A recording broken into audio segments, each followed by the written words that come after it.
Sledujete podcast Business English profilektor.sk, anglické frázy, ktoré viete okamžite použiť.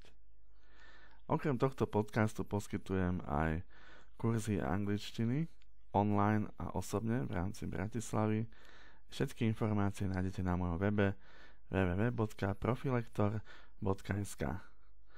Moje meno je Marian Kohn a budem vás sprevádzať týmto podcastom. V dnešnom dieli podcastu sa pozrieme na slovo business.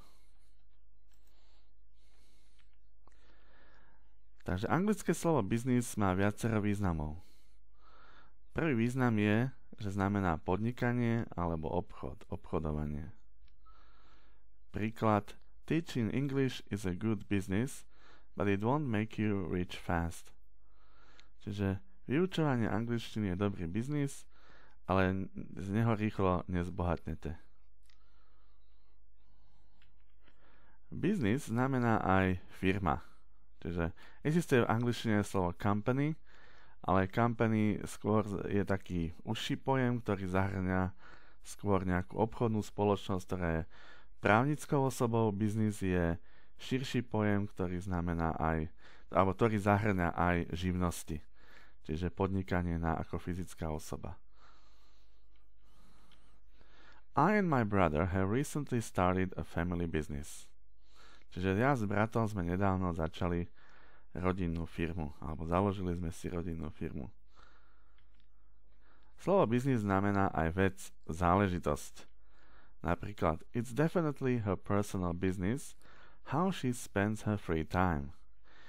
Jednoznačne, alebo každopádne je jej osobnou vecou, ako trávi svoj voľný čas. Anglické slovo businessman sa teda dá preložiť aj ako podnikateľ, aj obchodník. Obdobne slovo businesswoman rovnako znamená aj podnikateľka, aj obchodníčka.